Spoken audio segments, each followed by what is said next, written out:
एक दायरे के अंदर इनकी उड़ान कैद कर ली जाती है। न जाने कितनों के अरमानों की बलि दे उनकी खुशियां छीनी जाती हैं।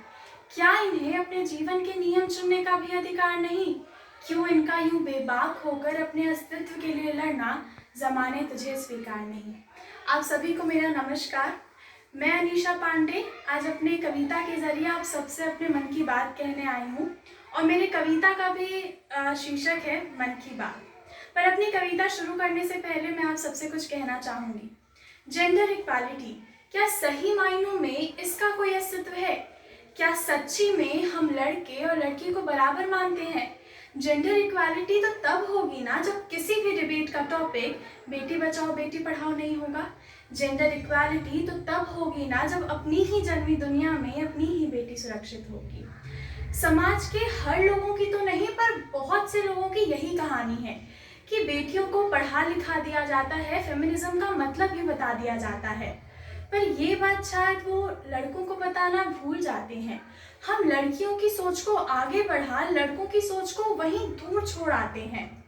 तो क्या सही क्या गलत, कैसे उठना कैसे बैठने का पाठ आप हमें बेशक बताइए, पर कुछ नसीहतें और कुछ आदर्श क्या ही नहीं, लड़कों को भी तो दिखाइए।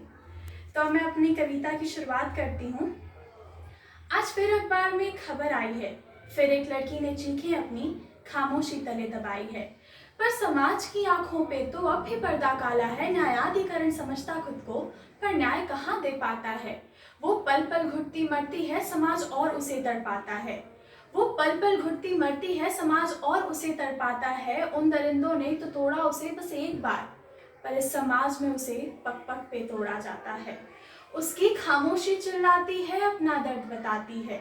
उसकी खामोशी चिल्लाती है, अपना दर्द बताती है। कानों में रीत के रुए डाले इस समाज के लोग कहाँ कुछ सुन पाते हैं।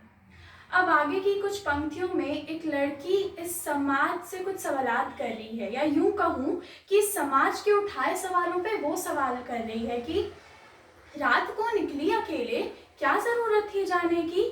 कहा था मुंह ढक लो अपना, फिर क्या जरूरत थी मुंह दिखाने की। मुंह ढके और सर झुके, मुंह ढके और सर झुके, फिर भी हवस का शिकार हुए ये समय की पाबंदी रखने वालों। अब बताओ क्या करें। जरूर उसी ने पहल की होगी, कपड़ों में कुछ तो कमी की होगी। जरूर उसी ने पहल की होगी, कपड़ों में कुछ तो कमी की होगी। पर उन दरिंदों ने न बख्शा 2 साल की नन्ही जान को। ये कपड़ों की नसीहतें देने वालों, अब बताओ क्या करें। ज्यादा मत हंसा करो, हो सके तो कुछ कम ही बोला करो। ज्यादा मत हंसा करो, हो सके तो कुछ कम ही बोला करो। सुनसान रास्ते पे मत चलना, हो सके तो भीड़ में ही रहा करो। ये बात दिन के उजाले की समाज के सामने हुई, फिर भी लुट गई इज्जत उसकी। अब बताओ ना क्या करें। अब आगे की कुछ पंक्तियों में एक लड़की समाज के समक्ष अपना पक्ष रखते हुए कह रही है कि न राम की मर्यादा बची न रावण के उसूल यहाँ। न राम की मर्यादा बची न रावण के उसूल यहाँ। न नमाज़ें मेरी काम आई न पूजा पाठ का फल मिला। बस सुर्खियों में जगह मिली, बस सुर्खियों में जगह मिली। उन दरिंदों को सजा कहाँ, नजरें तो बस मेरी झुकी। वो मर्द बन घूमे यहाँ। सामान नहीं सम्मान हूँ मैं, सामान नहीं सम्मान हूँ मैं। गाली नहीं वरदान हूँ मैं, जिसके बिना सोना लगे सृष्टि का वो श्रृंगार हूँ मैं।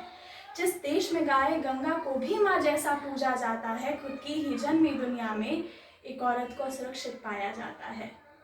रीत चला दो ना फिर से, रीत चला दो ना फिर से, जहाँ बेटी जन्म से पहले ही मारी जाती है।